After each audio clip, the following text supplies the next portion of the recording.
I remember the summers at the lake house as some of the best times of my childhood. Long days of fishing, swimming, and running around with my sister, laughing until we were too tired to move. The nights were even better. Bonfires by the shore, the glow of the flames flickering against the water, the sound of crickets filling the night air. We would roast marshmallows, tell ghost stories, and dare each other to walk to the edge of the dark forest that surrounded the house. But the attic was always the most special place for us. It was our secret hideout, a dusty little space filled with forgotten things. Old trunks, yellowed books, and wooden shelves stacked with knickknacks that once belonged to our grandparents. My sister and I used to spread out our sleeping bags on the wooden floor and whisper stories long into the night, the dim glow of our flashlights casting shadows that danced along the slanted ceiling. The attic had a certain smell, a mix of aged wood, mothballs, and something else I could never quite place. Looking back, it was a little sad how much time we spent up there, but it felt like a world of our own, safe and untouched. Things changed when our grandparents passed away. My parents inherited all their furniture and belongings, but there wasn't enough space in the main house for everything. The attic became a storage space for the smaller hand-me-down items. My parents couldn't bring themselves to get rid of anything. Every piece held a memory, a connection to my Nana and Pop. It was heartbreaking in a way, knowing that the things they once cherished were now tucked away, unseen. But at the same time, it was comforting, like a part of them was still with us, watching over the house in their own quiet way. That summer felt like the end of childhood.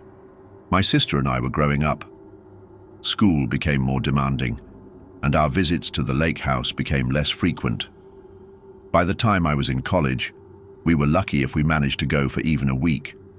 My parents had thought about renting the house out during the months we weren't there, but they were hesitant. Most of the furniture was antique, and they didn't trust strangers not to damage it. The house sat empty for long stretches, only maintained by the landscapers my parents hired. A few years back, my dad met a man in town, an elderly veteran who now worked as an antique restorationist. He was small, disfigured, with white hair, and a greasy, unkempt beard. Something about him made my skin crawl. His voice was rough and raspy, and he had a way of staring too long when he spoke. But my dad liked him. He had been in the military, just like my dad, and that was enough for him to feel a sense of loyalty. He reasoned that the man would appreciate the old furniture, that he wouldn't destroy it like some careless vacationer might. My dad signed a year-long lease with him, ignoring my mum's concerns and my own unease. We rarely checked on the place after that. My parents would call the landscapers to make sure everything was okay, but they never went in person. Occasionally, the workers would mention seeing the old man on the porch just sitting and watching the lake. That alone wasn't strange, but over time they started noticing something unsettling. He wasn't just watching the water, he was watching the children who played by the shore. My mum was horrified when she heard. She didn't care if he was a veteran or a tenant paying rent. She wanted him gone.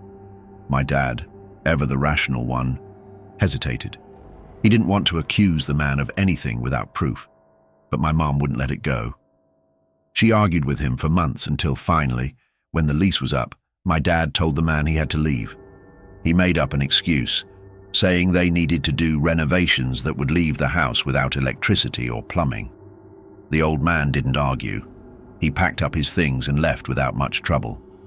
My dad seemed relieved. My mum, on the other hand, still wasn't satisfied. Something about the whole situation left a bad taste in her mouth. It wasn't until the following summer that we returned to the lake house. My sister had just graduated college, so my parents planned a family trip to celebrate. They had recently gotten a dog, a black lab mix named Bear, and my sister was excited to finally meet him. We arrived in the evening just as the sun was setting. The house smelled the same as it always did, that familiar mix of wood and lake water. It felt good to be back. Before we left for dinner, I noticed Bear acting strangely. He kept pacing, near the stairs, ears perked up, staring at the attic hatch. I figured he was just restless from the long car ride and brushed it off. We weren't gone long. Just enough time to eat and let the summer heat die down. When we returned, something felt off. The moment we stepped inside, a strange silence settled over us. Bear wasn't at the door to greet us. My stomach twisted. Then we saw him. He was sprawled out at the foot of the stairs, panting heavily. Blood smeared the floor beneath him. My sister screamed. My mum reached for her phone, hands shaking, while my dad grabbed a knife from the kitchen without a word. I followed, my heart pounding so hard I could barely hear my own footsteps. We moved through the house, checking every room. Nothing. But then my dad stopped, staring up at the ceiling. My eyes followed his, and my breath caught in my throat. The attic hatch was open, not wide open, just enough to see the faint glow of a flashlight shining down. A chill ran down my spine. Someone was up there. My dad didn't hesitate. He yanked the ladder down and climbed up. I stayed frozen at the bottom, my hands clenched into fists. I wanted to follow, but I couldn't move. I just listened, expecting to hear a struggle, a fight, something. But there was only silence. When my dad finally climbed back down, his face was pale. He whispered that it was the old tenant. My mom's face twisted in rage. She started screaming, demanding to know why he was there, what he had done to our dog. My dad just stood there, silent, torn between his loyalty and the reality of the situation.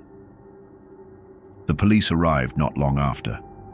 They found the old man in the attic, curled up in the corner, clutching a kitchen knife. He was thin, frail, barely able to stand. When they pulled him down the ladder, his eyes met mine for a brief second. There was something in them I couldn't quite place. Desperation? Fear? I didn't know. They found a house key in his pocket, the same key my dad had sworn he changed after the man left. Bear survived, but he was badly injured. My mum was furious, demanding that my dad press charges, but he refused. No matter what she said, no matter how much she begged, he wouldn't do it.